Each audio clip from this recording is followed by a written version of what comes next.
La seule solution pour remettre de l'ordre dans ces affaires, c'est de faire partir le président Sassou Nguesso. Autrement, un matin, on va se réveiller sans pays.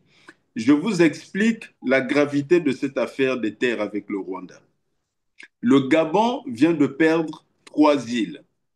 Le Gabon vient de perdre 3 îles. Ils ont perdu une partie de leur territoire. Pourquoi c'est arrivé?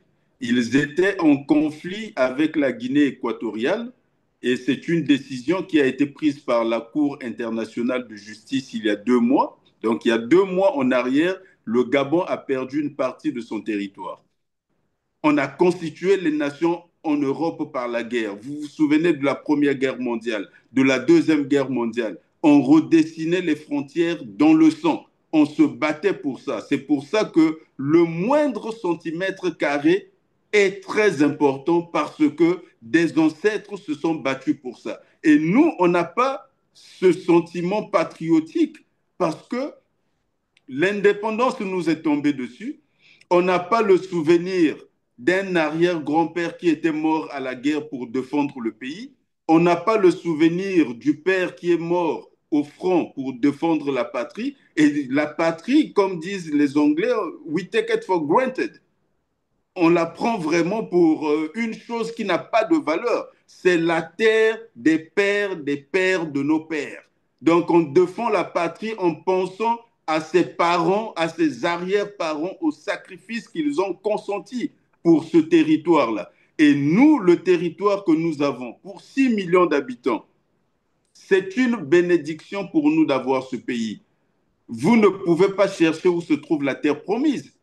La description de la terre promise dans la Bible, c'est l'endroit de prospérité. La terre promise, c'est là où nous sommes. Vous êtes 6 millions d'habitants, vous avez un territoire sur lequel il y a tout. Il y a même l'or et le diamant sur ce territoire. Vous avez l'or et le diamant, vous avez l'eau, vous avez les terres fertiles, vous avez le pétrole, vous avez les minerais, vous avez la mer, vous avez le vent. Il ne vous manque rien. C'est ça la terre promise. Et que pensez-vous que ferait si Dieu était un être vivant qui est quelque part, qui voit qu'il vous a donné ça et il voit ce que vous en faites? Et il y a une poignée d'hommes armés qui vient saccager ce qu'on vous a donné et celui qui vous a donné ça voit que vous n'êtes même pas capable de le défendre.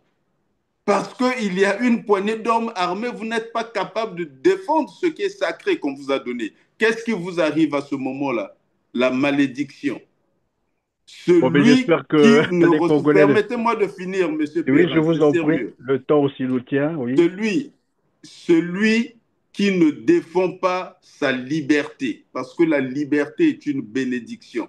L'abondance naturelle est une bénédiction. Si vous ne les défendez pas, c'est la malédiction que vous rencontrez. Et donc le peuple congolais, j'entends souvent les gens dire, ce pays est maudit. Non, ce pays n'est pas maudit, ce pays est béni, mais ce peuple se maudit. Et ce peuple doit se réveiller pour aller à la rencontre de son destin, de sa bénédiction. Dieu lui a tout donné. Nous devons redresser notre pays. Pour cela, il faut en reprendre la souveraineté. Nous devons faire partir M. Sassou Nguesso, fonder une nouvelle république et dans le cadre de la nouvelle république, redresser l'État et consolider les liens de la nation.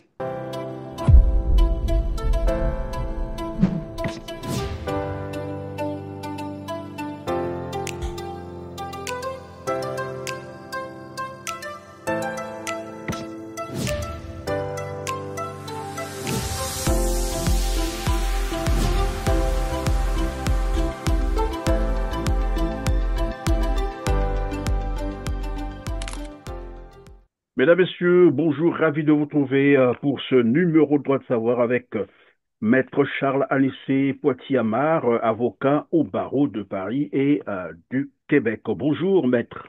Bonjour, Monsieur Perrin. Encore un plaisir de vous avoir sur R7 à 7 mois de la prochaine élection Il est présidentielle prévue. partagé. Merci beaucoup. Je disais donc à 7 mois de la prochaine élection présidentielle prévue en mars 2026 au Congo-Brazzaville, des partis de l'opposition appellent plutôt au dialogue et à une transition. Vous nous disiez sur ce même plateau qu'il n'y aura pas élection Congo-Brazzaville. Sassou Nguesso doit partir avant 2026.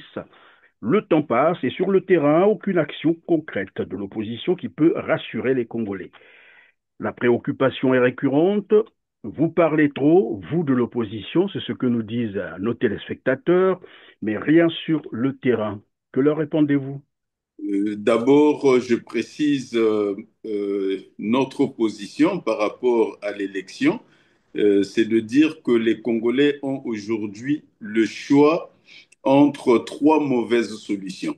Il n'y a aucune qui soit bonne. Ils ont le choix entre trois mauvaises solutions. J'ai dit plus d'une fois que toutes les conditions sont réunies pour justifier un coup d'État au Congo. Et cela a été repris ou dit avant moi par plusieurs journalistes internationaux sur des plateaux de télévision. Donc toutes les conditions sont réunies pour justifier un coup d'État. Or, le coup d'État, j'ai aussi eu l'occasion de le dire, ce serait la pire des solutions pour nous parce que ça ramènera un autre homme fort et personne ne sait pour combien de temps, parce qu'ensuite, il organisera une élection et se maintiendra au pouvoir. L'expérience récente du Gabon en dit long. D'un autre côté, l'élection, je vous ai dit qu'il n'y en a jamais eu dans le pays. Entre 1992 et 1997, le PCT et son chef ont participé à toutes les élections et les ont toutes perdues. Ils ont été chassés du pouvoir par les urnes, ils sont revenus par la guerre et se maintiennent par les armes. Donc, ce sont des parodies d'élections qui ont lieu chaque année, par cycle. Et donc, en 2026, pas plus qu'avant, il n'y aura pas d'élection, mais un théâtre qui aura pour objectif de prolonger la misère des Congolais. Vous vous souvenez, il y a 4 ans sur votre plateau, je vous disais que l'élection de 2021 ne servirait à rien, mais absolument rien, et que ce serait une perte de temps. Aujourd'hui, nous y sommes. Nous voyons tout ce que je décrivais en 2021. Donc 2026 sera la prolongation de ce que nous vivons aujourd'hui. La dernière option pour les Congolais, c'est le soulèvement populaire, qui est un droit universellement reconnu pour tous les peuples opprimés. Or, l'histoire de notre peuple, l'histoire récente de la politique dans notre pays, ne présage pas un soulèvement spontané, parce que les Congolais, comme tous les peuples, savent qu'un soulèvement, il faudrait qu'il y ait un chef, il faut qu'il y ait un leader, quelqu'un dont on suit les instructions.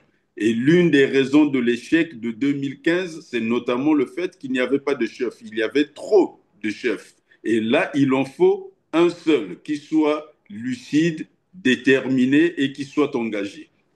Et nous en sommes donc à ce niveau. Alors, quand vous dites qu'il n'y a pas d'action sur le terrain, l'action commence par la réflexion. Les Congolais doivent avoir conscience. Il faut une armature intellectuelle et morale pour aller au combat. Parce que les Congolais doivent avoir conscience de ce qui justifierait leur soulèvement.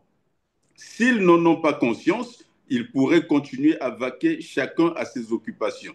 Il faudrait donc qu'on fasse le travail de prise de conscience d'abord, et c'est ce que nous sommes en train de faire depuis plusieurs mois, juste expliquer aux Congolais qu'ils n'ont pas d'autre option. Nous ne pouvons pas attendre une autre génération pour résoudre les problèmes auxquels nous faisons face aujourd'hui. Je vous donne un exemple pour terminer avec cette réponse qui certes est longue, mais le sujet le justifie. En 2021, sur votre plateau, je vous expliquais que le Congo dépensait en importation d'aliments 700 milliards de francs CFA. Aujourd'hui, presque 5 ans plus tard, cette facture a augmenté, elle est presque à 900 milliards. Donc, les 2/5 du budget de l'État.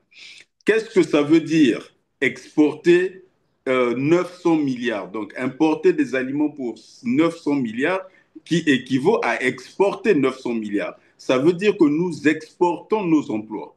parce que ces 900 milliards servent à payer les travailleurs qui produisent ces aliments à l'étranger. Ces 900 milliards servent à créer des entreprises à l'étranger.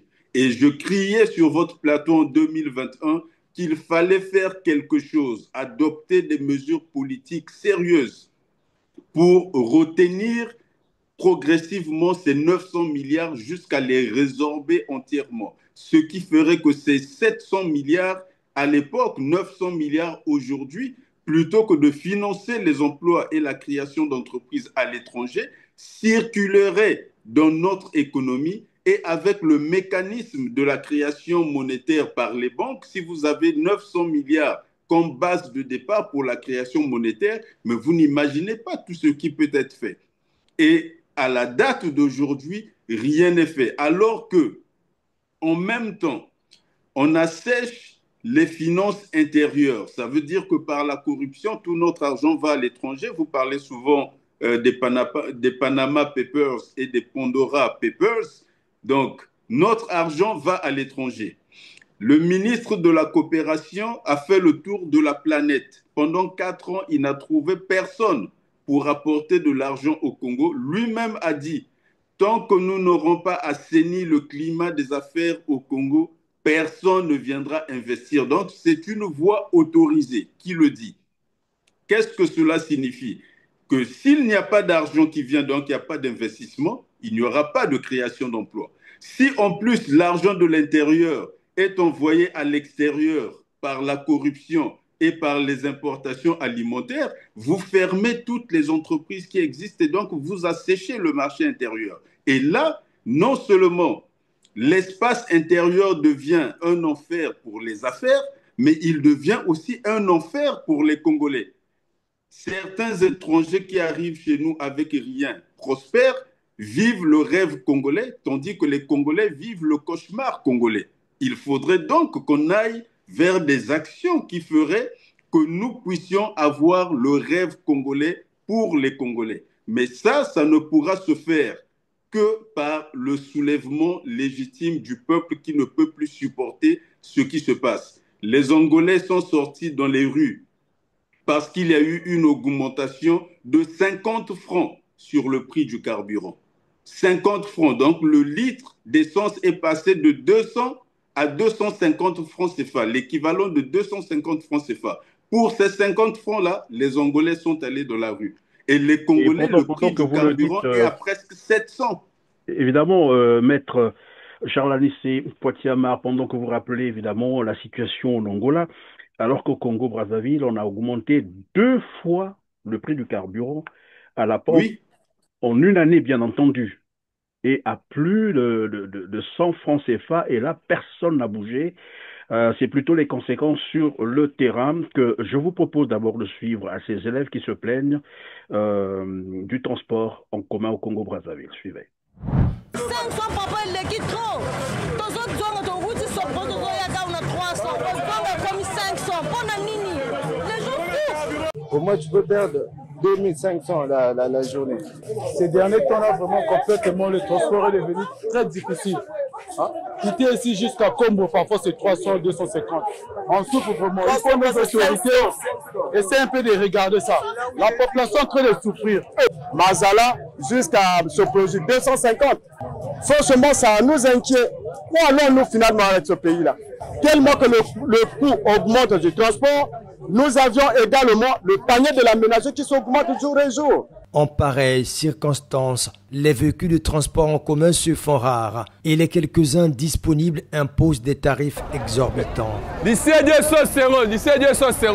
phénomène de demi-terrain s'intensifie, compliquant la tâche à ces élèves, obligés parfois de faire le pied de grue au quotidien. Sur le déplacement Congo-Brazzaville, c'est de la merde en fait. À des fois on marche 250, 500. On marche à pied. De Mazala, des fois de Comus jusqu'à Combo à pied. C'est une distance. Hein. Alors, maître Charles Anissé Poitiamar, tout à l'heure vous avez parlé de l'exportation des emplois du Congo. Malheureusement, à côté de cela, nous sommes en train d'observer, après je peux me tromper, c'est une stratégie, j'allais dire, de privation du Congo de ses moyens de subsistance, sinon de ses ressources économiques. On va y revenir tout à l'heure avec les différents accords que nous allons analyser avec vous, mais je vais revenir sur la première question parce qu'il y avait un deuxième volet. Est-ce que vous avez l'impression que les Congolais attendent un Dieu qui tombera du ciel pour les libérer? Je ne le dirai pas exactement de cette façon. Il y a eu une espérance, effectivement. Ils sont prêts, les Congolais individuellement sont prêts à agir. Maintenant, il faudrait qu'ils le fassent collectivement. Et ils attendent jusque-là quelqu'un qui leur fasse une offre politique dans ce sens. Ils ont besoin de quelqu'un qui n'a pas d'attache avec le système, donc qui n'est pas corrompu, quelqu'un qui a une vision claire de la situation et de l'avenir, de ce qu'il faudrait faire, et quelqu'un qui soit déterminé. Les Congolais ne cherchent pas un parti politique.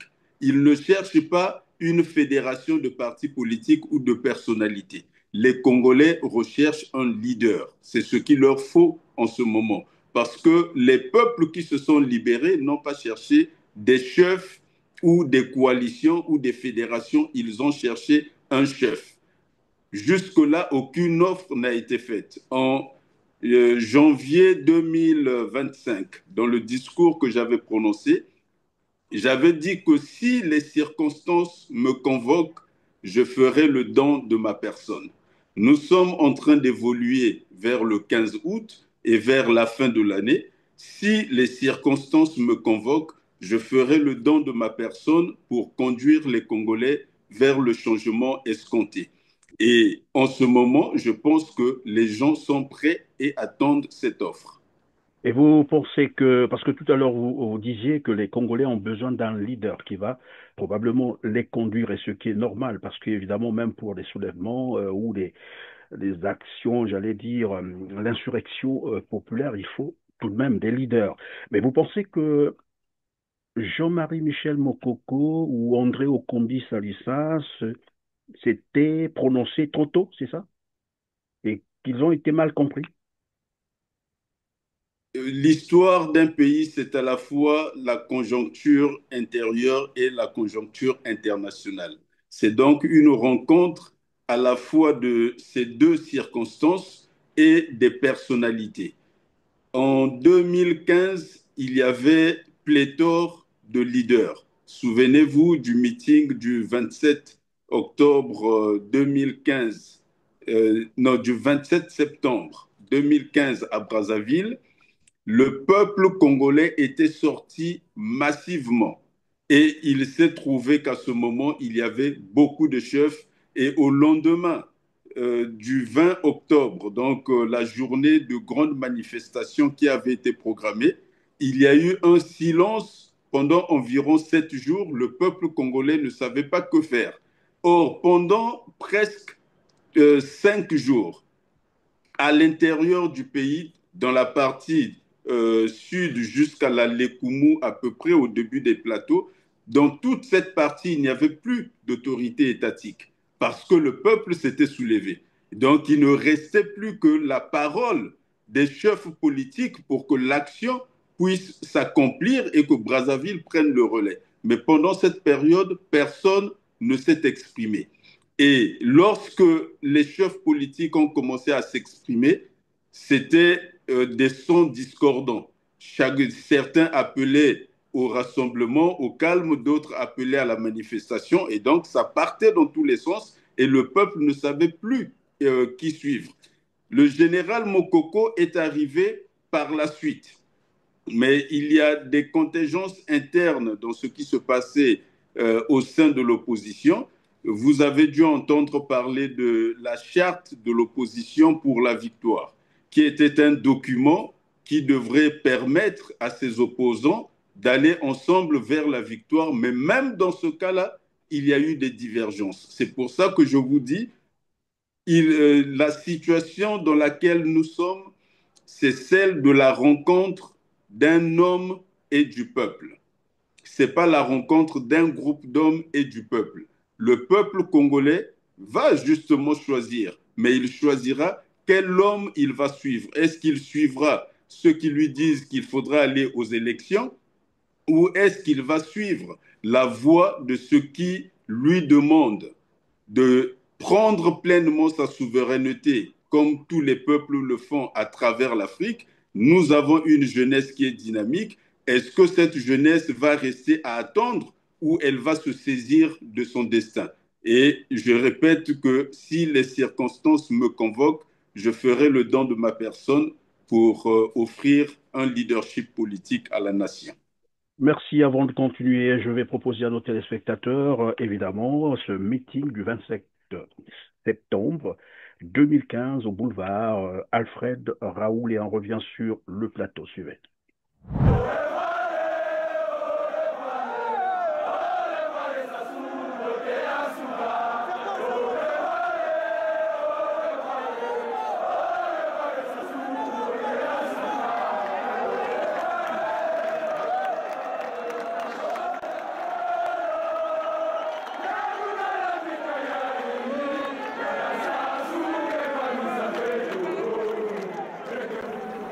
Plus d'une centaine de milliers de manifestants ont pris d'assaut les rues de Brazzaville contre toutes les manœuvres qui visaient à faire échouer le meeting de l'opposition ce dimanche 27 septembre 2015, notamment la campagne d'enregistrement dans tous les arrondissements de la ville des jeunes à la formation gratuite en conduite.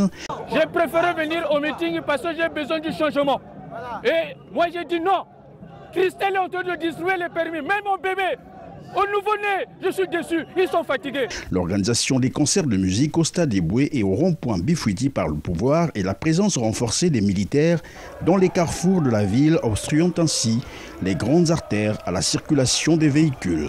Nous avons dit militaires ou pas, police ou pas, nous serons debout pour dire non, non, 3 fois non au changement de la Constitution. La population a, malgré toutes ces manœuvres, rallié le boulevard Alfred Raoul à pied pour dire « Trop c'est trop, ça suffit, ça suffit, ça suffit, ça suffit ». Nous sommes tous Congolais, de l'Embi, on a Sassou. Quand nous sommes là tous, la majorité, nous sommes les étudiants, les intellectuels, les lycéens, les mastoriens. D'abord, avec la bourse, nous avons des problèmes, mais hier, dans nos quartiers, on a vu Jean-François Ndengue partir de la rue de gauche à droite. C'est un pays qui est divisé, divisé. Tout ça, c'est Sassou qui a fait ça. On n'a plus besoin de lui. Les manifestants sont donc partis de Talangaï, Wenze, Mungali, Bakongo, Makelekele, Filou, bref, de tous les arrondissements de Brazzaville, pour affirmer leur opposition à ce qu'ils qualifient de coup d'État constitutionnel. Non au référendum, non au changement de la Constitution, non au troisième mandat, qui puisse être parti.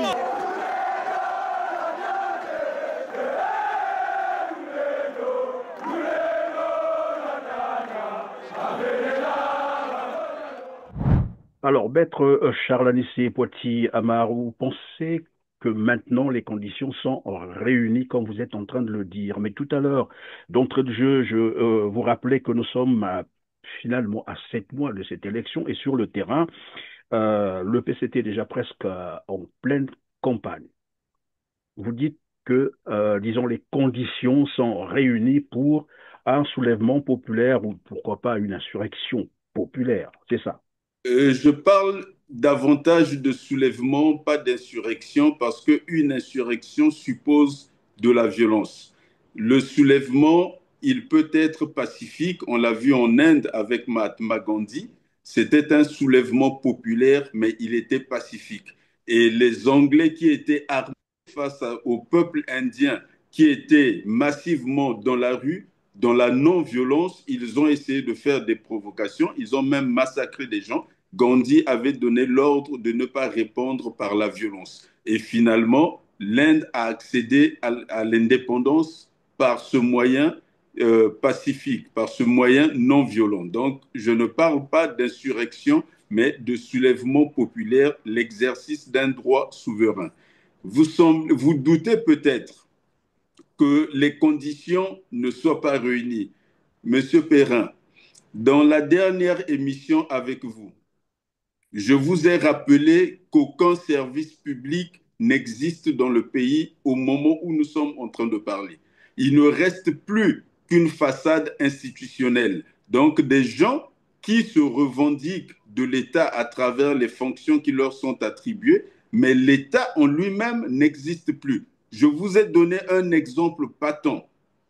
Le président de la République, il a exactement les pouvoirs dont disposait Hitler en 1933 pour transformer l'Allemagne, un pays détruit par la guerre, en 3 ans. Avec ses pouvoirs, Hitler a fait de l'Allemagne le pays le plus prospère d'Europe et la première puissance militaire d'Europe. De Gaulle a été tellement impressionné par cela qu'il va demander à avoir exactement ces pouvoirs-là dans la Constitution qu'il proposait aux Français en 1946. Ces pouvoirs lui ont été refusés. De Gaulle a démissionné. Lorsque les Français se sont embourbés pendant 12 ans et qu'ils n'avaient pas de solution, ils se sont dit peut-être que De Gaulle a la réponse. Ils sont allés chercher De Gaulle. Et De Gaulle est revenu, il leur a dit « Il me faut ces pouvoirs. On ne peut pas redresser une nation si le président de la République, le chef de l'État, ne dispose pas de ces pouvoirs. » On les lui a donnés dans la Constitution de 1958. En une seule année, il a pris 300 ordonnances, il a redressé la France. Jusqu'aujourd'hui, elle tient sur les piliers, les fondations qu'il avait installées. Monsieur Sassou Nguesso a exactement les mêmes pouvoirs. Ce pays est dans une crise économique et financière grave depuis 11 ans maintenant. Il n'a pris aucune ordonnance. Donc, non seulement qu'il ne reste plus qu'une façade institutionnelle, mais une façade qui n'est pas opérationnelle. Donc, rien que ça. Monsieur Sassou Nguesso s'accroche au pouvoir, il veut être président de la République, c'est très bien. Mais pourquoi? Il n'apporte absolument aucune solution. Et ça, les Congolais n'ont pas besoin de sciences infuses pour le voir, parce qu'au quotidien, ils le voient, ils voient qu'il n'y a plus d'État. Au quotidien, ils voient le chômage augmenter. Dans toutes les familles, vous avez plus de chômeurs que de travailleurs. C'est une chose que chacun voit. Le nombre de veillées qu'il y a dans les rues du Congo, dans chaque quartier, chacun le voit, que les gens meurent de plus en plus jeunes pour des maladies curables. Et donc, face à ça, le peuple sait que dans des situations aussi graves, on s'en remet à l'État. Mais nous, on n'en a plus. On n'a qu'une façade institutionnelle, on n'a plus d'État. Qu'est-ce que nous allons faire? On ne peut pas continuer à attendre. Donc, les Congolais n'ont pas le choix. Ceux qui attendent savent qu'ils perdent du temps parce que la situation ne fera qu'empirer. Les Congolais n'ont pas le choix. Ils doivent exercer la souveraineté, ils doivent se soulever et faire partir Sassou Nguesso du pouvoir. Et d'ailleurs, Sassou Nguesso lui-même le reconnaît à demi-teinte, que je vais proposer donc à nos téléspectateurs. C'est un étudiant qui s'adressait à lui pour lui présenter les difficultés qu'ils ont. C'est un étudiant donc congolais en Russie. La réponse de Sassou Nguesso était de lui dire, ben, écoutez, pas seulement vous, c'est tout le pays, et que d'ailleurs, il perdait sommeil lorsqu'il s'agissait des fins du mois parce qu'il fallait payer les salaires suivants. Vous avez connaissance des problèmes auxquels est confrontée la communauté congolaise en Fédération de Russie, à savoir le renouvellement des passeports, le paiement de la bourse aux étudiants et en perspective l'acquisition des billets de rapatriement, ceci malgré la conjoncture économique difficile. Et il ne faut pas croire que les quelques difficultés que vous pouvez rencontrer, retard de la bourse, etc., elles ne sont pas propres aux étudiants. Elles ne sont pas propres aux étudiants. Parce que le pays connaît une conjoncture difficile. Nous allons surmonter, et cela je vous le promets, nous allons surmonter ces difficultés-là pour relancer notre pays sur le chemin de la croissance, sans aucun doute. Mais pendant cette période difficile, bon, on se serre un peu la ceinture. C'est valable pour vous, comme pour les parents qui sont restés au pays. Et il y a des moments, le président, chaque fin de mois, il perd le sommeil pour voir comment rassembler quelques bouts, payer quelques salaires de fonction publique. Parfois, on paye à tour de rôle. Il y a un premier noyau, puis un deuxième, puis un troisième. Alors, Denis Sassou Nguesso perd son sommeil lorsqu'il arrive, disons, à fin du mois parce qu'il faut payer les salaires et c'est, comme le disait d'ailleurs son ministre de Finances, ça relève désormais de l'acrobatie. On va le suivre. Notre pays traverse réelle situation de crise. Payer des salaires tous les mois relève d'une véritable acrobatie. C'est un vrai casse-tête. Faire face à nos obligations internationales tous les mois, c'est un vrai casse-tête. Financer notre avenir, c'est un vrai casse-tête. J'insiste, notre avenir, l'avenir de nos enfants. C'est un casse-tête qui ne peut se résoudre que par une prise de conscience. Voilà, alors donc vous disiez qu'aujourd'hui il est question de s'armer du courage et vous parlez donc d'un soulèvement populaire. Et dans le même temps, je me fais en fait le devoir de vous transmettre les préoccupations de nos téléspectateurs qui à un moment donné disent également que les Congolais ont tellement subi, ils ont été traumatisés que voilà, passer à une révolution semblerait illusoire. Je ne le pense pas. Et dans tous les cas, la liberté n'est jamais gratuite. La liberté, il n'y a pas un peuple au monde qui est devenu libre par un fait du prince. Quelqu'un a dit vous serez libre et puis ils sont devenus libres. Donc la liberté est une lutte. Nous avons manqué l'occasion de la lutte pour nos indépendances. C'est une occasion qui nous avait été volée. C'est le rôle ambigu du général de Gaulle dans l'histoire de notre pays, parce que de nous avoir offert des indépendances factices, des apparences d'indépendance, nous a empêchés de mener cette lutte-là. Et finalement, aujourd'hui d'ailleurs, les Congolais sont divisés parce qu'on n'a pas eu l'occasion de créer l'unité nationale. Les Angolais, c'est un ensemble de tribus comme notre pays et le pays est né après leur indépendance, donc en 1975, donc 15 ans après les Congolais. Pourquoi il y a l'unité nationale en Angola? Pourquoi les Angolais pensent patrie, ils ne pensent pas aux tribus? Parce que les Angolais ont mené ensemble la lutte pour l'indépendance. Ensuite, ils ont été dans la guerre civile, mais ils n'ont jamais oublié que pendant plus de 20 ans, ils étaient ensemble au front contre le colon. Les Congolais n'ont jamais eu l'occasion d'être réellement ensemble. Et c'est là le paradoxe de la situation actuelle, donc la présence de M. Sassou Nguesso au sommet de l'État, qui peut être un facteur de division, jusqu'à présent il a été, mais peut aussi être un facteur d'unité. J'ai déclaré dans une vidéo que la dernière fois que je l'avais rencontré en tête-à-tête, c'était à l'occasion des vœux de 2012. Cette fois-là, je l'ai vu. Il y a des images sur Télé Congo. Je lui ai dit ce jour-là, les yeux dans les yeux. Avant vous, le Congo a connu plusieurs présidents de la République. Après vous, il en aura encore plus. Mais un seul sera le père de la nation. Et je lui ai dit ce jour-là, nous sommes en 2012, vous avez toutes les ressources nécessaires pour devenir ce père de la nation, donc fonder la nation congolaise. Aujourd'hui, 13 ans après que je lui ai transmis ce message en personne, seule son épouse à côté avait entendu le message que je transmettais. 13 ans après, où est-ce que nous en sommes? Dans un état de l'apartheid ethnique.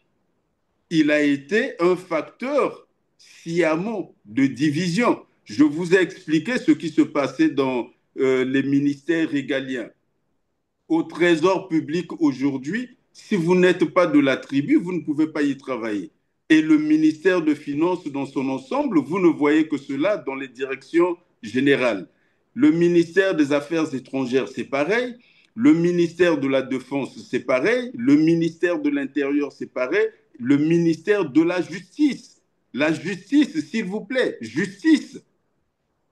Ce ministère est devenu l'incarnation même de cet apartheid ethnique. Je vous ai parlé de la géométrie de Mpila, qu'on pourrait aussi appeler le triangle de Mpila, ou dans la logique de la géométrie euclidienne, où l'ensemble, la somme des angles d'un triangle est toujours égale à 180. Si vous avez les deux angles, vous pouvez déduire le troisième.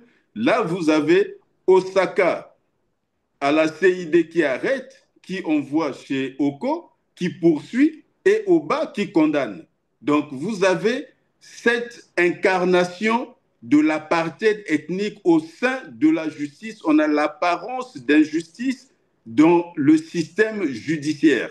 Et donc, je disais que M. Sassou Nguesso pouvait être un facteur de division, c'est le cas, peut-être un facteur d'unité, pas par sa volonté, mais par notre volonté. Les Congolais peuvent, on a une occasion historique de s'unir du nord au sud, de l'est à l'ouest, pour se dire que nous sommes dans une situation telle que il faut contenir le mal.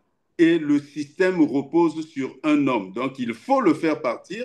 On doit être tous ensemble. Et vous, la dernière fois, je vous disais qu'il fallait que j'étais pour qu'il ne soit pas poursuivi à la fin de ses fonctions, dans l'hypothèse où il protégerait les vies humaines au moment du soulèvement qui arrive et qui est devenu inévitable. Pourquoi j'en parle dans ces termes? Parce que si vous vous fixez pour objectif un acharnement contre la personne de M. Sassou Nguesso, il y a des personnes qui sont subjectives dans leur relation à M. Sassou Nguesso. Vous allez diviser davantage une nation qui est déjà divisée. C'est pour ça qu'il ne faut pas focaliser son attention sur l'homme, mais sur la patrie à redresser et le mettre face à ses responsabilités de protection des citoyens congolais qui prendront leur liberté. Bon, mais c'est un point de vue, et puis voilà, c'est votre opinion, et ça n'engage que vous. Tout à l'heure, vous disiez que Denis Sassou Nguesso peut être le facteur d'unité, comme quoi les Congolais partagent la même misère, la même souffrance, ou les mêmes souffrances, les mêmes conditions, j'allais dire, précaires, et ça c'est vrai, on le note un peu partout, alors que les gens croyaient que dans la partie septentrionale, les Congolais vivaient mieux, mais c'est bien le pire. Il suffit d'aller visiter ces contrées pour se rendre compte. Maître Charles Anissé Poitiers-Amar, tout à l'heure nous parlions donc de l'élection présidentielle, donc vous dites qu'elle n'aura pas lieu, les Congolais doivent penser plutôt soulèvement populaire. Mais sur le terrain, au Congo-Brazzaville, tout le monde voit d'ailleurs, hein, le PCT est déjà en pleine campagne électorale, en violation de toutes les lois qui encadrent, bien sûr, l'élection présidentielle au Congo-Brazzaville. Ainsi, plusieurs activités, j'allais dire, ont été réactivées. Hein. Seuls les naïfs peuvent encore croire ou ne pas comprendre que c'est à des fins électorales. Des opérations de salubrité, vous en voyez tout le temps désormais, à la télé bien sûr, aux propositions de solutions aux grèves en cours dans la fonction publique, en passant bien sûr des visites des membres du gouvernement, des chantiers abandonnés depuis des décennies, et là ils ont donc relancé les visites, tout ça je disais à des fins électorales. Mais il y a aussi cette avalanche, je ne sais pas si vous l'avez constaté, des signatures des accords internationaux. Je pense ici à la construction de l'oléoduc entre Pointe-Noire et Maluku. Et nous parlerons également du récent accord qui venait d'être signé par Denis Sassou Nguesso et la présidente de l'Olympique lyonnais, Madame Michelle Kong. Et nous parlerons également aussi des terres qui ont été cédées au Rwanda. On y reviendra parce que jusqu'aujourd'hui, le gouvernement congolais ne semble pas être très clair sur cette question. D'autres accords, par exemple, l'accord d'affermage EKRC-Senelec. Nous avons aussi Treden OGX. Ça vous dit quelque chose? Et donc, moi, je vais commencer par l'oléoduc. Pointe-Noire, Brazzaville, pour ainsi dire.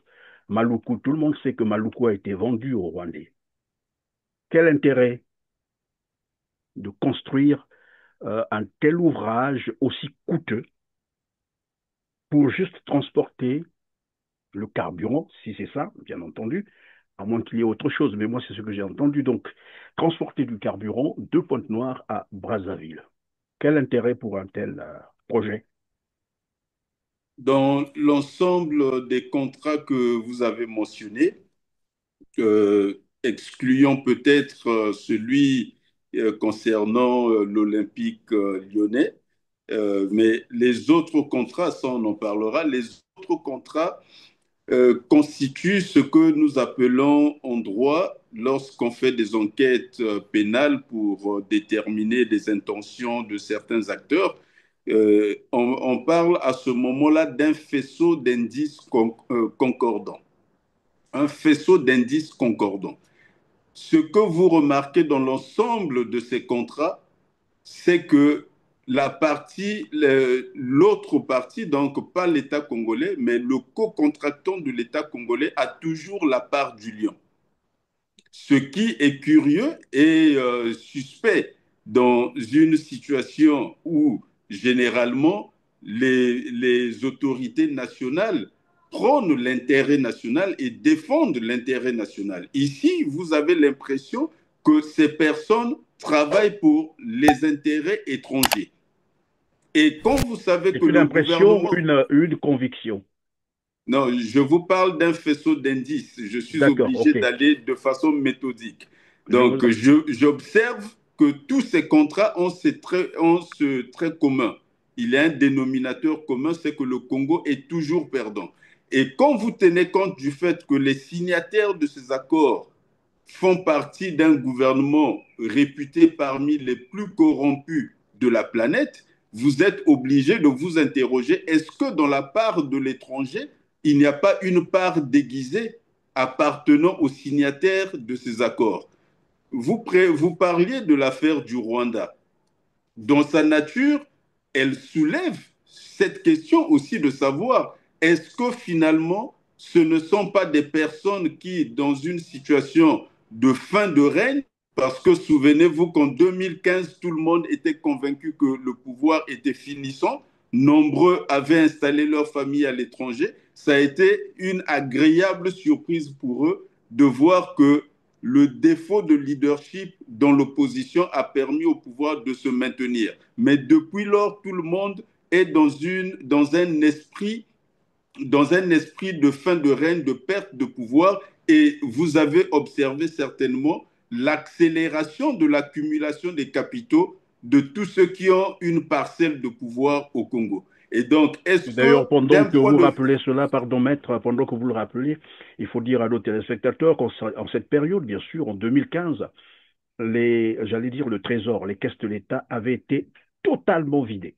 Totalement Effectivement. vidées. Parce qu'ils étaient sur le pas de partir, parce que en fait, personne ne croyait qu'ils pouvaient encore rester là. C'était juste cette petite parenthèse, et je crois que c'est ce qui se reproduit maintenant là, avec les différents accords. On est en train de signer des accords, comme vous avez dit, et la part du lion est toujours réservée aux étrangers. Voilà, ça veut dire qu'on est en train d'organiser, de se constituer du patrimoine sur le dos des étrangers. Le contrat de l'oléoduc, qui peut comprendre que l'on puisse donner 90% des bénéfices à la participation à une partie étrangère? Qui peut le comprendre? Personne dans la planète ne le comprend. Je n'ai pas vu un seul observateur impartial et attentif ne pas crier au loup. Tous ceux qui ont analysé ce contrat se sont dit, ce n'est pas possible. C'est votre pays. C'est votre territoire, ce sont vos ressources. L'autre n'apporte que du matériel et de la technologie. Mais vous signez le même contrat en Europe quelque part, vous n'avez pas besoin de le faire en Europe. Allez-y signer ce contrat au Rwanda, le gouvernement tombe. Vous signez ce contrat en Angola, le gouvernement tombe. C'est pour ça que je vous dis que ce gouvernement a réuni toutes les conditions pour être chassé du pouvoir par le peuple congolais. Le peuple congolais n'a plus aucune excuse pour ne pas agir. Le peuple congolais a toutes les raisons aujourd'hui. Il attend que le top lui soit donné et en temps opportun, le peuple congolais va réagir parce que nous devons reprendre notre pays. Notre pays est en train de partir sous nos yeux. On est en train de nous prendre notre pays sous nos yeux. Je vous parle de quelque chose qui m'a profondément choqué et qui m'est resté en travers de la gorge. Je fais des formations aux magistrats au Sénégal, au centre de formation de la magistrature. Donc, je suis souvent intervenu là-bas. J'ai fait le tour du Sénégal pour former les magistrats congolais aux méthodes alternatives de règlement de différends, donc la justice amiable qui est très développée au Canada en ce moment. Et à ces occasions, j'ai souvent discuté avec ces magistrats. Il s'est produit là-bas un problème de la même nature que ce qui s'est fait au Congo. Un sujet étranger avait construit, un sujet, le terrain appartenait à un sujet étranger au centre-ville de Dakar. Et un Sénégalais a construit sur ce terrain-là. Il a construit un immeuble sur le terrain. Le sujet étranger est venu lui demander de déguerpir et de lui rendre son terrain. En droit, c'est ce qui doit se faire. Et la justice a été saisie à cet effet. Et à l'occasion des discussions, les magistrats échangent sur ces questions, se posent la question de savoir ce qu'il faut faire en l'espèce. Et là-dessus, la juridiction saisie se refusait à rendre un jugement parce que l'on se disait, dans ces discussions, l'on disait, mais vous imaginez ma tête que moi, je vais ordonner la destruction de l'immeuble d'un Sénégalais pour donner le terrain à un Libanais, et vous ne pouvez pas y penser. Au Congo, qu'est-ce qui s'est passé?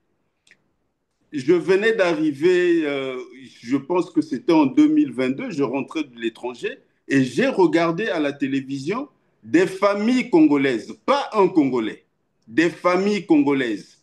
On a détruit les maisons des familles congolaises pour donner le terrain à un étranger. Donc, c'est un quartier entier de maisons qui ont été rasées. Et le souvenir le plus frappant pour moi et qui reste inadmissible, j'en pense toujours avec émotion, des enfants congolais sont allés à l'école le matin, ont laissé leurs parents à la maison.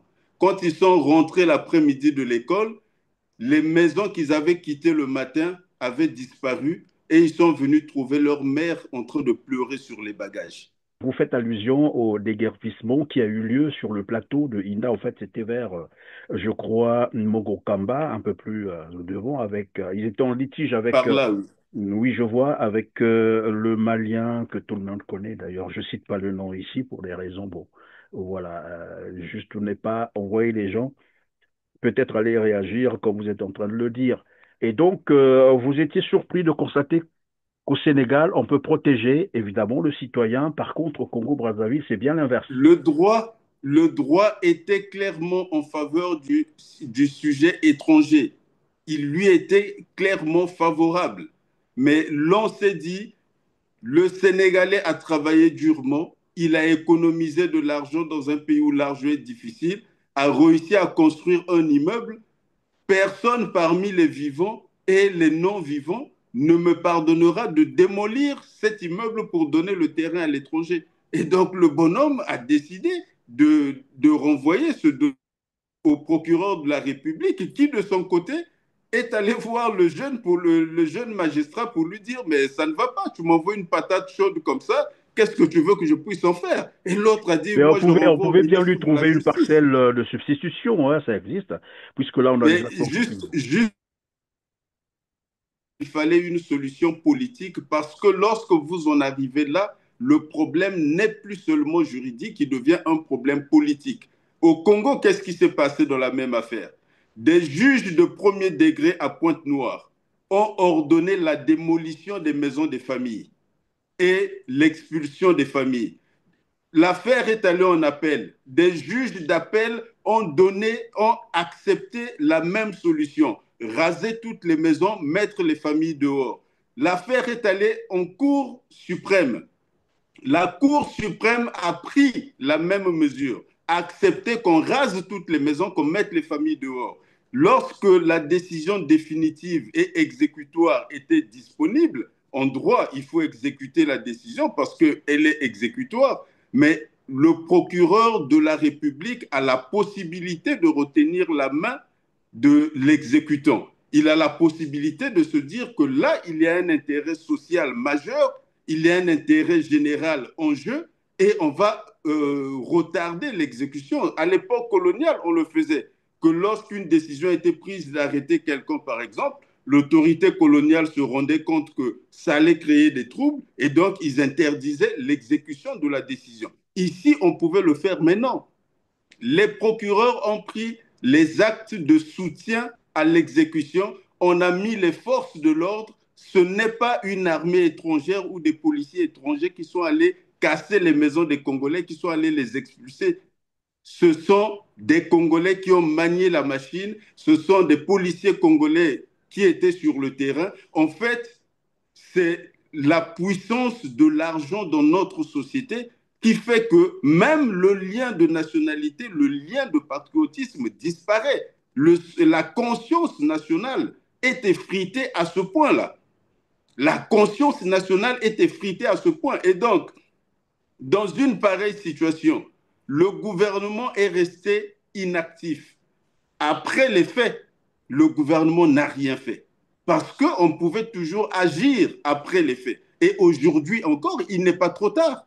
L'affaire existe toujours, puisque les maisons ont été cassées, les familles ont été mises à la rue, ces familles-là existent toujours, ces enfants-là sont en train de grandir, donc vous ne serez pas surpris que l'un de ces enfants, devenu majeur un jour, va commettre un acte contre un étranger de cette nationalité-là, et vous ne comprenez pas pourquoi, mais parce que quand il était enfant, un jour, il a vu son père et sa mère être humiliés par un étranger, et la Bible dit quoi? Le père et la mère, ce sont les dieux de la terre. Si vous humiliez le père et la mère de quelqu'un, ne vous attendez pas à ce qu'il vous offre des fleurs.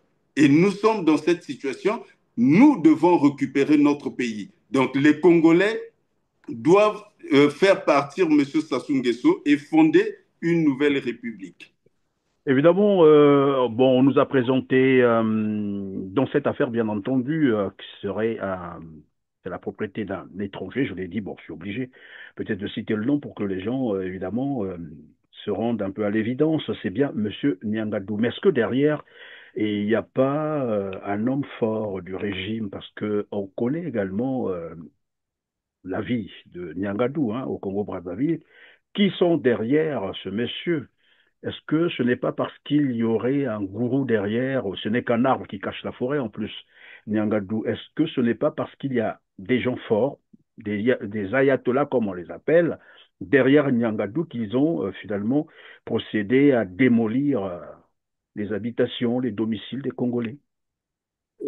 Quoi qu'il en soit, qui que ce soit qui soit derrière, ce qui s'est fait est inadmissible, même pour les personnes elles-mêmes, pour leur propre conscience.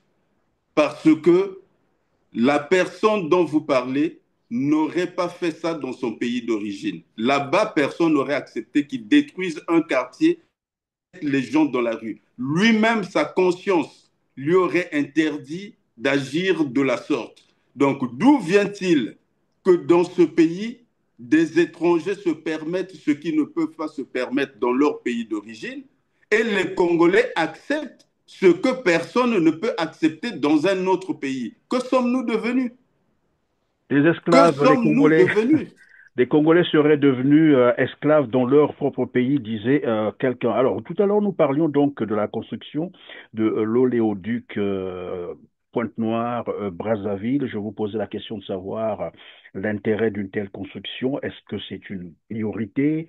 Et dans le contexte de crise absolue aujourd'hui, alors qu'on pouvait réhabiliter, pourquoi pas reconstruire le chemin de fer Congo-Océan pour, si c'est pour transporter du carburant, bien entendu. Et nous savons qu'aujourd'hui, ce réseau ferroviaire a été abandonné et en état de ruine. Pourquoi privilégier un tel projet oléoduc alors que nous avons le chemin de fer qui peut faire affaire? C'est une question d'opportunité et d'ordre de priorité. Les deux projets, les deux infrastructures sont nécessaires à l'économie congolaise. Donc, la question d'établir une hiérarchie entre les deux pourrait éventuellement être débattue en long et en large, en ayant tous les éléments, tous les chiffres nécessaires, parce qu'ici, nous parlons d'infrastructures avec une portée d'intérêt général économique, et en économie, ce sont les chiffres qui parlent. Donc, il faudrait voir quels sont les coûts de part et d'autre, quels sont les avantages de part et d'autre pour établir le partage de priorités. Mais qu'à cela ne tienne, l'important à retenir dans cette affaire de l'oléoduc, c'est il est incompréhensible que des autorités nationales donnent 90% sur les avantages d'un projet à une puissance étrangère. C'est totalement incompréhensible. Et si nous ne réagissons pas, notre pays va continuer à nous fuir devant nous. Les Congolais doivent comprendre le sens de ce qu'on appelle une patrie. On n'en parle pas assez, mais il faut revenir à ces fondamentaux. Une patrie, ce n'est pas votre pays d'adoption. La patrie, dans le sens étymologique du mot en latin patria chez les Romains, c'est la terre des pères de nos pères. Et souvenez-vous de ce qui se faisait en Europe. Comment est-ce qu'on a constitué les nations en Europe? On les a constituées par la guerre. Vous vous souvenez de Guillaume le Conquérant? On a constitué les nations en Europe par la guerre. Vous vous souvenez de la Première Guerre mondiale, de la Deuxième Guerre mondiale? On redessinait les frontières dans le sang. On se battait pour ça. C'est pour ça que le moindre centimètre carré est très important, parce que des ancêtres se sont battus pour ça. Et nous, on n'a pas ce sentiment patriotique parce que l'indépendance nous est tombée dessus. On n'a pas le souvenir d'un arrière-grand-père qui était mort à la guerre pour défendre le pays. On n'a pas le souvenir du père qui est mort au front pour défendre la patrie. Et la patrie, comme disent les Anglais, we take it for granted. On la prend vraiment pour une chose qui n'a pas de valeur. C'est la terre des pères de nos pères. Donc on défend la patrie en pensant à ses parents, à ses arrière-parents, aux sacrifices qu'ils ont consentis pour ce territoire-là. Et nous, le territoire que nous avons, pour 6 millions d'habitants, c'est une bénédiction pour nous d'avoir ce pays. Vous ne pouvez pas chercher où se trouve la terre promise. La description de la terre promise dans la Bible, c'est l'endroit de prospérité. La terre promise, c'est là où nous sommes. Vous êtes 6 millions d'habitants, vous avez un territoire sur lequel il y a tout. Il y a même l'or et le diamant sur ce territoire. Vous avez l'or et le diamant, vous avez l'eau, vous avez les terres fertiles, vous avez le pétrole, vous avez les minerais, vous avez la mer, vous avez le vent. Il ne vous manque rien. C'est ça la terre promise. Et que pensez-vous que ferait si Dieu était un être vivant qui est quelque part, qui voit qu'il vous a donné ça, et il voit ce que vous en faites? Et il y a une poignée d'hommes armés qui vient saccager ce qu'on vous a donné, et celui qui vous a donné ça voit que vous n'êtes même pas capable de le défendre. Parce qu'il y a une poignée d'hommes armés, vous n'êtes pas capable de défendre ce qui est sacré qu'on vous a donné. Qu'est-ce qui vous arrive à ce moment-là? La malédiction. Celui que qui ne... Permettez-moi de finir, monsieur Oui, Perrin, je vous en prie. sérieux. Le temps aussi nous tient, oui.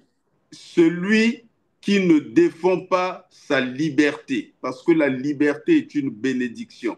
L'abondance naturelle est une bénédiction. Si vous ne les défendez pas, c'est la malédiction que vous rencontrez. Et donc le peuple congolais, j'entends souvent les gens dire « ce pays est maudit ». Non, ce pays n'est pas maudit, ce pays est béni, mais ce peuple se maudit. Et ce peuple doit se réveiller pour aller à la rencontre de son destin, de sa bénédiction. Dieu lui a tout donné, il doit le prendre. Dans l'espoir que ce peuple prendra donc conscience. Et tout à l'heure, je vous posais donc la question sur le chemin de fer Congo-Océan. Vous avez développé une réponse tout à l'heure. Vous parlez de la patrie. La patrie, donc il faut penser à nos pères, les pères. de nos pères. Et le chemin de fer Congo-Océan a été construit avec le sacrifice de plus de 20 000 de nos aïeux, de nos parents, arrière-parents. Et voilà qu'il a abandonné comme ça et plus rien ne se fait. On se plaint, on est surpris de constater que plus rien ne marche au Congo-Brazzaville. C'est pour ça que je parle du sursaut, parce que nous avons une poignée d'individus arrivés par la guerre, sous prétexte qu'ils sont arrivés par la guerre, ça nous rend inactifs. Nous avons peur de la mort au point finalement de vivre comme des morts vivants. Donc, à force de fuir la mort, on est devenus des morts vivants, parce que les Congolais, aujourd'hui, dans leur pays, quand vous regardez, ils rasent les murs. C'est des ombres dans leur pays et ce sont des étrangers qui tiennent le haut du pavé. Nous devons redresser notre pays. Pour cela, il faut en reprendre la souveraineté. Nous devons faire partir M. Sassou Nguesso, fonder une nouvelle république et dans le cadre de la nouvelle république, redresser l'État et consolider les liens de la nation. Maître Charles Anissé Poitiers-Amar, nous parlions tout à l'heure de ces accords qui nuisent à l'économie congolaise. Il y a un autre, donc l'affermage, je crois que vous avez suivi cette actualité, l'accord d'affermage entre EKRC et la Soselec. Plus tard, on apprendra finalement que le gouvernement congolais avait porté plainte contre la Soselec pour escroquerie en bande organisée. Si le serpent se mord la queue, vous ne pouvez pas aller à son secours. Ça veut dire quoi concrètement? Mais vous dites que le gouvernement a porté plainte contre quelqu'un qu'il a lui-même ramené dans le pays. Bon, on serait dans un pays où la justice fonctionnerait sérieusement, il y aurait certainement des arrestations aujourd'hui pour empêcher la fuite de preuves. Donc une enquête sérieuse, une instruction sérieuse serait ouverte. Depuis que cette affaire a commencé, malgré toutes les anomalies annoncées, on n'a pas de suite judiciaire tangible. J'étais au Sénégal lorsque le Premier ministre y est passé et a fait une déclaration relativement à cette affaire. Quelques journalistes sénégalais avec lesquels je m'étais entretenu, puisque j'avais fait des passages dans des médias là-bas, m'ont fait savoir qu'il n'existait pas de déclaration antérieure des autorités sénégalaises sur cette question jusqu'à l'éclatement du scandale au Congo. C'était une affaire inconnue au Sénégal qui finalement a fait l'objet de déclarations publiques à l'occasion du passage du Premier ministre, mais c'était une affaire inconnue. Et donc ici, vous avez des affaires de cette nature où ce sont des escroqueries avérées pour lesquelles on devrait faire la lumière et l'on ne comprend pas la nonchalance du système judiciaire quant à traiter comme il se doit ces dossiers. Vous avez mentionné tout à l'heure la société Trident OGX. C'est un scandale d'une plus grande ampleur. Un scandale d'une plus grande ampleur. D'abord, dans l'affaire de la Sénélec, ça participe de la constitution du patrimoine dont je parlais tout à l'heure. On est fondé à penser qu'il y a des gens qui sont en train de racheter l'État congolais par petits morceaux, par petits bouts, en prévision de leur avenir. S'ils perdent le pouvoir, lorsque vous dites les gens, c'est-à-dire les membres ou les caciques du pouvoir qui rachètent le patrimoine congolais, c'est ça? Mais, Monsieur Perrin, vous avez reçu plus d'une fois sur votre plateau Monsieur Ondele, je pense qu'il s'appelle, qui a dénoncé le scandale de la Société des eaux et la Société d'électricité, qui ont été privatisés, et les propriétaires de ces sociétés sont des fonctionnaires congolais, des membres des cabinets de ministres, des personnes qui sont dans les entourages de ministres sont les propriétaires de ces sociétés. Au moment où nous sommes en train de parler, ce sont ces Congolais-là qui sont les propriétaires de notre société des eaux et de notre société d'électricité. Donc tout l'argent que les gens payent, cet argent, à la fin, est distribué en dividendes à ces personnes qui sont les titulaires des actions de ces sociétés. Donc ça, vous ne pouvez pas avoir un scandale plus gros que celui-là au cœur de la République. C'est comme le nez sur le visage, on ne peut pas le rater. Comment des fonctionnaires congolais sont devenus propriétaires de la société d'électricité, de la société d'eau? C'est comme si, pour le CFCO que vous avez mentionné, demain on vous disait qu'il y a deux Congolais qui travaillent à tel endroit, qui sont des fonctionnaires de la mairie, qui sont devenus les propriétaires du CFCO. C'est exactement ce qui se passe avec les sociétés des eaux. Mais d'ailleurs, à un moment donné, pendant que vous le dites, il y a Jean-Jacques Bouya qui était devenu propriétaire d'un train qu'on appelait la Gazette ou un truc du genre comme ça. C'était pour Bouya, bien entendu. Et il utilisait voilà, le chemin de fer Congo-Océan. Ben, c'est lui le propriétaire. Mais c'est là que nous en sommes. Oui, pendant qu'on va évoluer, je veux revenir sur la Senelec, c'est-à-dire cet accord d'affermage. Ce qui est curieux, c'est que à la signature, on a vu le Premier ministre, Anatole Koliné-Makosso, qui était bien là avec ses techniciens. Dans le cadre de la coopération Sud-Sud, le Congo et le Sénégal ont conclu une convention d'affermage portant sur la distribution et la commercialisation de l'électricité en République du Congo pour une période de 10 ans. La gestion de ce segment sera désormais assurée par la société sénégalaise Senelec. La signature de la convention a eu lieu en présence du Premier ministre Anatole Koliné-Makosso.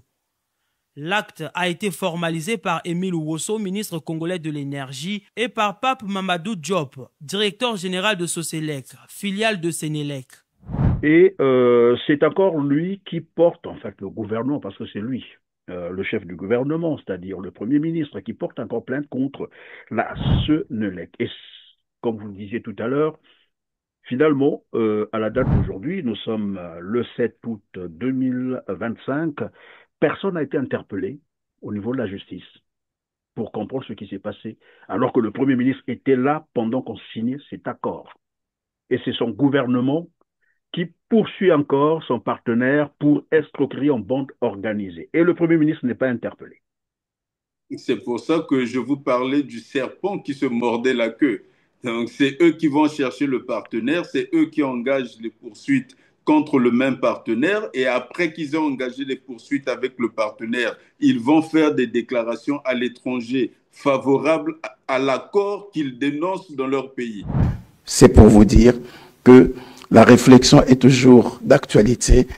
La convention d'affermage a été suspendue. Oui, c'est le Premier ministre qui a pris la note suspendant la mise en œuvre du contrat d'affermage, le temps que nous puissions mettre au point les 48 mesures préalables qui ont été identifiées et que nous préparions l'opinion à comprendre la nécessité de la réforme. Donc c'est un ensemble de contradictions dans lesquelles on ne se retrouve pas. Je mentionnais OGX Trident. OGX, Trident OGX. De quoi s'agit-il? D'une société qui n'existait pas, et l'État congolais s'est retrouvé avec un permis d'exploitation pétrolière qui revenait à la Société nationale des pétroles du Congo, parce que c'est l'opérateur public du Congo. Et lorsqu'il y a des priorités, quand il y a des exploitations à faire, on pense d'abord à notre entreprise nationale avant de procéder autrement. Qu'est-ce qui s'est passé? Une société a été créée 2 mois avant l'attribution du permis. Elle a été créée à Singapour, et vous pouvez regarder le registre des entreprises de Singapour, vous retrouverez la société Trident OGX International. Donc vous verrez que la société a été créée 2 mois avant qu'on ne lui attribue le permis. C'est une société qui n'a jamais fait du pétrole, absolument pas. Et ses filiales locales, donc de Brazzaville et de Pointe-Noire, ont été créées dans la foulée et ont fini par lever des fonds, parce que le permis d'exploitation est un titre foncier au regard de la loi. quand vous avez un permis d'exploitation, vous pouvez le donner en hypothèque à une banque qui vous prête de l'argent. Donc, cette société qui n'existait pas, qui a reçu le permis, est allée donner le permis en hypothèque à des banques auprès desquelles elle a levé plus de 300 milliards de francs CFA. C'est une banque chinoise qui a prêté cet argent. Alors, si au bout d'un certain temps d'exploitation, cette société se contente de siphonner les fonds qu'elle a reçus et d'engranger des bénéfices sans jamais payer sa dette, c'est le permis congolais qui est hypothéqué auprès de la banque chinoise. Donc les Chinois vont reprendre le permis à leur compte. Et ce genre de situation, c'est l'affaire de la Sonélec, puissance 1000. Comment peut-on donner un permis d'exploitation à une société qui n'existait pas? C'est des choses qui vous laissent en voie. Mais finalement, on est entré là dans, je ne sais pas comment appeler ça, une politique de privation du Congo de ses moyens, comme je le disais, de subsistance, de ses ressources économiques. Mais je crois qu'en termes de droit, ça devrait,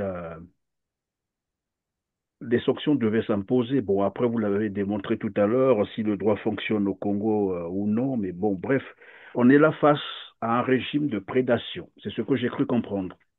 La bonne nouvelle avec ceci, c'est d'abord que ce comportement de prédation économique annonce la peur qu'ont les tenants du pouvoir de l'avenir. Donc, malgré les armes qu'ils ont, qui les maintiennent au pouvoir, malgré le temps passé au pouvoir, ils ont toujours peur du peuple congolais. C'est celle-là la bonne nouvelle. Parce que s'ils n'avaient pas peur de l'avenir, ils ne seraient pas en train d'accumuler le patrimoine de cette façon. Ils ont peur de l'avenir. La deuxième bonne nouvelle, c'est que en agissant de la sorte et de façon cumulative, le gouvernement justifie chaque jour son départ. Il se rapproche de plus en plus de son départ et donne aux Congolais tous les jours les motifs de s'armer de courage pour aller à la reprise de leur souveraineté. Mais très curieusement, les Congolais ne semblent pas comprendre évidemment ce message. Je ne pense pas qu'ils ne le comprennent pas. Certainement que nous passons, la classe politique passe beaucoup plus de temps à parler d'élections depuis environ 6 mois, plutôt que d'expliquer au peuple la situation dans laquelle nous nous trouvons aujourd'hui. Les gens passent beaucoup de temps à parler d'élections et ça contribue à désorienter les Congolais. Parce que la plupart des Congolais vous parlent de 2026, comme si nous sommes un pays normal. Au Sénégal, quand on parle d'une élection, c'est parce que l'élection au Sénégal est décisive. Celle de 2000 a permis au président Ouad d'accéder au pouvoir. Et le président Diouf a appelé Ouad dans la nuit pour lui dire « J'ai les résultats officiels, vous avez gagné. Annoncez à RFI que je vous ai appelé pour vous féliciter. Parce que si vous ne le faites pas ce soir, demain matin, vous serez surpris. » Donc, c'est Diouf qui demande à Ouad d'aller annoncer à la télévision qu'il a gagné. Et c'est Ouad qui demande à Macky Sall d'aller annoncer à la télévision qu'il avait gagné. Et c'est Macky Sall qui passe volontairement le pouvoir à Diomaye Faye. Donc, l'élection au Sénégal est un enjeu réel, elle est libre et transparente. Les Sénégalais ont raison d'attendre la prochaine élection parce que leur sort se joue à la prochaine élection. Les Congolais ne peuvent pas attendre la prochaine élection parce que ce n'est pas là que se joue leur sort. Or, curieusement, vous avez une classe politique qui, dans son ensemble, j'entends mes collègues à l'opposition entonner comme un chant en chœur l'élection de 2026, comme si jamais il y aura élection ou qu'il y en avait déjà eu dans le passé. Donc, si une classe politique parle au peuple de l'élection de 2026, tandis que nous sommes dans une situation où il faut dire au peuple, soulevez-vous, parce que si tout le monde disait au peuple que vous avez le droit de vous soulever, n'importe quel peuple opprimé dans le monde a le droit de se soulever. Cet aspect est notamment codifié en droit international comme le droit des peuples de disposer d'eux-mêmes. Tous les peuples ont le droit de disposer d'eux-mêmes. Et c'est dans ce sens que devrait aller le message de l'opposition. Tout à fait. Il y a également l'article 35 de la Déclaration de l'homme et du citoyen de 1793. Les gens peuvent aller consulter cet article. Nous sommes malheureusement à la fin de l'heure. Nous n'allons pas aborder le reste des volets. Par contre, une dernière question. Je revenais sur cette spoliation, j'allais dire, du patrimoine congolais, le patrimoine économique du Congo par les tenants du pouvoir de Brazzaville. On se rappellera également du Falcon présidentiel, l'avion présidentiel du Congo, donc un symbole de la République qui malheureusement n'apprenait par la voix, bien sûr, de l'ambassadrice de France, qui disait que finalement cet avion avait été immatriculé au nom d'un particulier. Il faut bien comprendre que l'avion présidentiel est un des aspects, mais des entreprises françaises aussi sont touchées, parce que lorsque des entreprises françaises sont en lien d'affaires avec la République et le gouvernement du Congo, toutes les sommes que ces entreprises versent à la République du Congo sont saisies pour être reversées à cet homme d'affaires. L'avion du président, qui n'a pas été inscrit comme avion appartenant au Congo, mais appartenant à une personne, a été saisi dans ce cadre-là, c'est-à-dire que le produit de la vente sera versé à l'homme d'affaires en remboursement des sommes que la justice française a indiqué devoir lui être versées. En France, les décisions de justice ne se discutent pas. C'est la règle de droit. La justice est indépendante et elle décide dans le cadre du droit qu'elle applique. Et ce droit est le même pour toutes les parties. Donc ce n'est pas un sujet diplomatique, c'est un sujet juridique. Alors que c'est l'avion, comme qui dirait aux États-Unis, on parlerait de, comment on appelle ça, la Force One. C'est comme ça qu'on appelle ça. Oui. Et au Congo, on apprenait que cet avion était immatriculé au nom d'un particulier qu'on n'a jamais connu. Et toutes les fois que Denis Sassou Nguesso voyage à bord de cet avion, il y a l'argent du trésor congolais qui est décaissé. Moi, je voulais vous laisser plutôt nous dire et réagir à cette dernière question sur un accord de partenariat que vient de signer Denis Sassou Nguesso avec la présidente, l'actuelle présidente, la nouvelle propriétaire, bien sûr, de l'Olympique lyonnais, Madame Michel Kong. Ma question, c'est sur un volet. Très rapidement, on ne va pas décortiquer tout l'accord, mais c'est le fait qu'un chef d'État signe un contrat de partenariat avec le président, soit-il directeur ou directrice d'un club de football. Relégué d'ailleurs en Ligue 2. Bon, après, ils sont, comme qui dirait, ils ont interjeté appel, mais un club de football.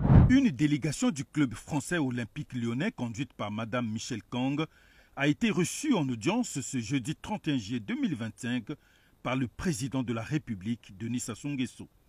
À en croire cette délégation, elle est venue faire part au chef de l'État de la signature d'un partenariat au mois de septembre prochain à Brazzaville. Son Excellence nous a reçus pour parler d'un partenariat entre le Congo et l'Olympique lyonnais. Et donc nous avons décrit avec lui quelles étaient les ambitions qu'il avait pour le développement du football avec notre club et à quel point est-ce que nous pouvions participer à l'essor de la formation et au renouveau de Tinkele. Donc le président d'un club de football qui signe un accord avec un chef d'État. Monsieur Perrin, sur cet aspect, d'abord, vous avez égrené la liste des sujets dont nous devrions parler. Et parmi ceux-là, vous avez parlé des terres concernant le Rwanda. Donc, très rapidement, sur oui, avec le l'Olympique Rwanda, lyonnais. on commence par là, oui. Oui, sur l'Olympique lyonnais, parce que le Rwanda, c'est plus sérieux, il faut y prendre le temps. Sur l'Olympique lyonnais, je dirais que, vous l'avez mentionné, c'est un club qui a été relégué en deuxième division. Ça veut dire que ce club n'est plus d'importance en France et il n'existe pas au niveau de l'Europe. S'il est parti en deuxième division, il disparaît des radars en Europe. Donc, c'est un malade du sport français. Et c'est le club que l'État congolais choisit pour relever le football congolais. C'est comme si vous demandez à un aveugle de vous montrer le chemin. Je n'en dirai pas plus. Concernant le Rwanda, ces accords, j'ai entendu plus d'une fois le gouvernement, par la voix de son porte-parole notamment, dire que c'est une question qui est désormais réglée. Cette question n'est pas réglée et c'est une question majeure. C'est un sujet majeur de la politique duquel il ne faut pas détourner l'attention. Pourquoi? Oui, pardon, je vais vous demander pardon à ce niveau, maître Charles Anissé Poitiers-Amar. C'est juste pour replanter le décor sur cet accord et je vous laisserai donc développer la réponse jusqu'à la fin. Vous aviez rappelé tout à l'heure que Thierry Mongala a déclaré que, bon voilà, les accords, comme ils appelaient ça, les autorisations express ou provisoires d'occuper les réserves foncières de l'État ont été annulées, retirées et donc notifiées aux partenaires, donc à tous les partenaires. Au Rwanda également, que je vous propose donc de suivre un extrait de Thierry Mongala. Vous vous rappelez qu'il y a quelques mois, et c'est bizarre, on n'en entend plus parler, mais j'invite les journalistes, je vous invite à faire aussi votre travail. La fameuse histoire des terres rwandaises, vous vous rappelez la polémique, la salive, l'encre que tout cela a fait couler. Mais pourquoi vous ne vous êtes pas demandé quelle a été la suite? Pourquoi on n'en parle plus? Parce que tout simplement, le dossier est terminé. Pourquoi il est terminé? Le Premier ministre, dans ses communications diverses, vous avez dit ceci. Ce sont des autorisations provisoires, des autorisations fragiles qui dépendent de la réalisation par les entreprises rwandaises concernées d'un certain nombre de réalisations ou d'un certain nombre d'actes. Eh bien, on avait une date butoir qui était au 8 décembre. Ben, figurez-vous qu'au 8 décembre, n'ayant pas eu de retour positif ou en tout cas cohérent des entreprises concernées, le ministre d'État Mabiala, ministre des Affaires foncières, qui avait délivré au nom du gouvernement les autorisations, a informé les partenaires que c'était annulé. Mais c'est étonnant que vous n'en parliez plus. C'est étonnant. Et bien curieusement, 2025, début 2025, on constate que, voilà, le Rwandais, donc l'ambassadeur rwandais au Congo, Théoneste Mutindiachaka, vient déclarer quelque chose, j'allais dire, des propos finalement contradictoires à ce que Thierry Mongala venait de déclarer. On va donc écouter l'ambassadeur Théoneste Mutindiachaka. Pendant les 4 ans, les relations entre le Rwanda et le Congo sont vraiment excellentes. On a mis beaucoup d'efforts sur la diplomatie économique. On a parlé spécialement de deux projets qui sont en train d'être exécutés ici au Congo. Le parc industriel et commercial de Maluku. Je lui ai dit que ça avance très rapidement et que d'ici peu, il y aura des produits fabriqués ici au Congo, made in Congo, par la société de droit congolaise avec des capitaux rwandais, Mesfield. On a parlé aussi d'un projet très important pour le Congo qui va produire beaucoup d'emplois, le projet de la culture de ricin pour faire l'huile de ricin et faire le biocarburant. C'est un projet que, encore une fois, Mesfield fait avec la société ENI. Nous allons commencer à cultiver d'ici peu à Obavir, dans la Bouenza, 3000 hectares, mais ça va continuer sur beaucoup d'hectares. Merci. Alors, il y a un autre élément qui est aussi important, c'est la visite de Denis Sassou Nguesso à Loudima, où il est allé inaugurer une usine d'agri-hub, qu'ils appellent ça, comme ça, et cette usine appartient à Eni Congo. Or, nous savons que les accords sur la cession des terres du Congo au Rwanda portée sur la culture du ricin. Et c'est Denis Christelle Sassou Nguesso qui présente ce projet devant les deux présidents. On va l'écouter. Le projet relatif à la culture du ricin en République du Congo. Les travaux réalisés entre la société Crystal Venture Limited et le ministère en charge des affaires foncières ont permis d'identifier les terrains dans les départements du Niari, de la Bouenza et du Poul. Il y a aujourd'hui près de 121 000 hectares qui sont disponibles sur les 150 000 hectares escomptés pour la réalisation de ce projet. L'expérimentation du projet sera localisée à Loudima, dans le département de la Bouenza. Et donc, on comprend très bien que l'usine Agri-Hub de Eni, qui va produire du biocarburant, va se servir, entre autres, du ricin. L'Agri-Hub de Loudima, un véritable pilier stratégique de la transition énergétique au Congo. Il s'inscrit dans une vision multidimensionnelle avec à la clé la transformation sur place de l'huile végétale produite à base du soja, du ricin et du tournesol, la diversification énergétique, la valorisation des déchets, la création de nombreux emplois locaux et la protection environnementale. Or, Thierry Mongala voulait nous faire comprendre que finalement, ces accords ont été, je ne sais pas s'il faut comprendre ça comme ça, annulés, ou c'est simplement des autorisations qui avaient été annulées. Mais bref, voilà un peu le décor qui est planté. Mais dès lors que cette usine a été inaugurée, on comprend très bien que le projet de Eni sur le ricin suit son cours. Je voulais un peu rappeler tous ces éléments pour permettre évidemment à nos téléspectateurs d'être dans le contexte pour bien comprendre le sujet. Et donc, vous étiez en train de dire sur les accords de cession des terres. Merci d'avoir remis les éléments en contexte. Ces accords sont la preuve du désordre entre tous les autres éléments dont nous avons parlé, donc les accords sur le léoduc, le permis donné à Trident OGX, les affaires d'eau et d'électricité. Cet ensemble-là, avec ces affaires des terres, des accords sur les terres avec le Rwanda, ça vient montrer le niveau de désordre qui règne au sein de l'État quant à la gestion du patrimoine de l'État. Et la seule solution pour remettre de l'ordre dans ces affaires, c'est de faire partir le président Sassou Nguesso. Autrement, un matin, on va se réveiller sans pays. Je vous explique la gravité de cette affaire des terres avec le Rwanda. Le Gabon vient de perdre 3 îles. Le Gabon vient de perdre 3 îles. Ils ont perdu une partie de leur territoire. Pourquoi c'est arrivé?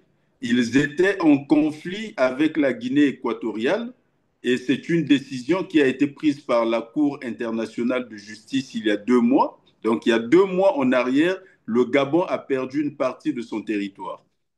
Dans ce conflit avec la Guinée équatoriale, le président Omar Bongo va signer avec le président Obiang des accords en 1974, qu'on appelle les accords de Bata, mais pour lesquels le processus normal de ratification et de notification et de dépôt aussi n'avait pas été suivi. Et la Guinée équatoriale revient à la charge et revendique ces terres. Et le Gabon dit, nous avons des accords, ces terres ne vous appartiennent pas.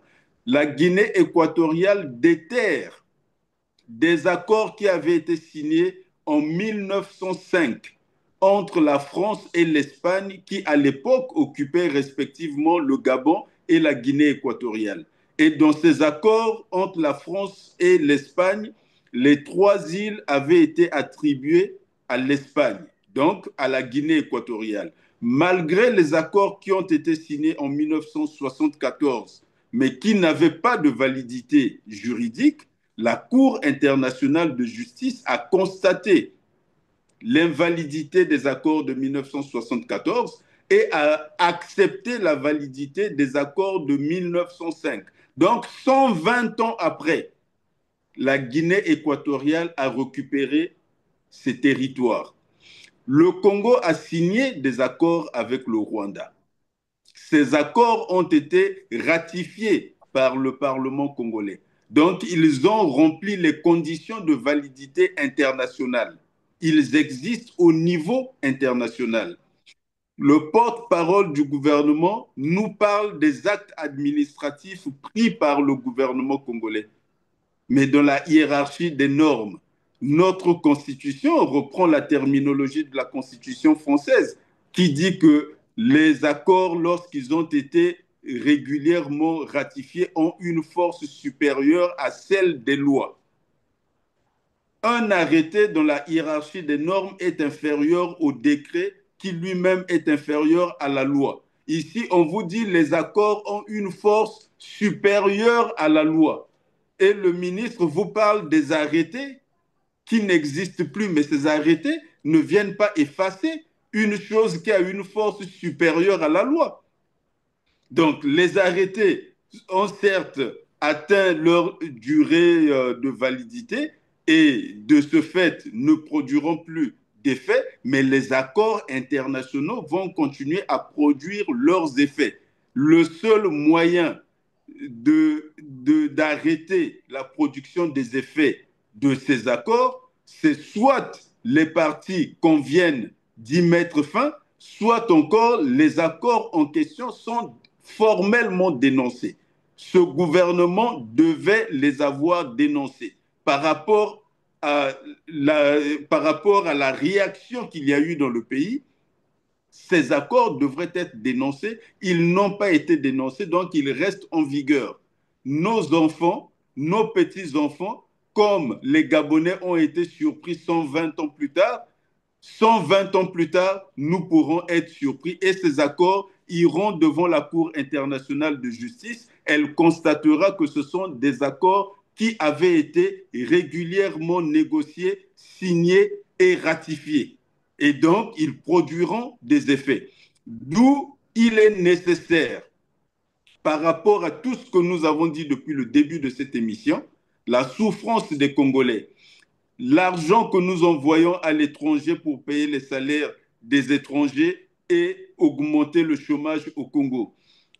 Toutes les difficultés que les gens endurent au quotidien avec le prix de la vie, le coût de la vie qui a augmenté à cause de l'augmentation des prix des carburants, l'abandon des pouvoirs de l'État, la disparition des services publics à l'intérieur du pays, l'existence de l'État par sa seule façade institutionnelle, l'abandon des pouvoirs du président de la République qui n'en exerce aucun.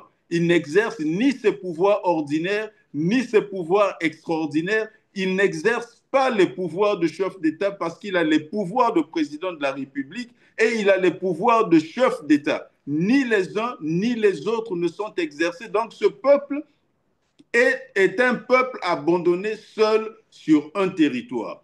Nous devons reprendre notre souveraineté. Nous devons faire partir le président Sassou Nguesso. Une nouvelle génération politique est prête. Une nouvelle république doit naître. Le président Sassou Nguesso doit partir. C'est nous qui devons le faire partir en 2025. Denis Sassou Nguesso doit partir, c'est aux Congolais donc de le faire partir. Il ne faut pas le laisser jusqu'en 2026 au pouvoir. Au Congo-Brazzaville, ça a été vraiment un plaisir, maître Charles Anissé Poitiers-Amar. Je rappelle que vous êtes avocat au barreau de Paris et du Québec. Bien merci surtout du temps que vous avez disposé pour répondre à nos questions. Merci à vous, M. Perrin. C'est toujours un plaisir. Je vous en prie, mesdames, messieurs, c'est la fin de cette émission. Merci de nous avoir encore fait confiance, comme d'habitude. Cliquez sur le petit pouce en bas de la vidéo. Partagez surtout, partagez massivement. Aidez-nous à atteindre un plus grand nombre de téléspectateurs et dites-nous en commentaire ce que vous en pensez. Cela nous fera plaisir. On se donne rendez-vous pour la très prochaine fois. Merci.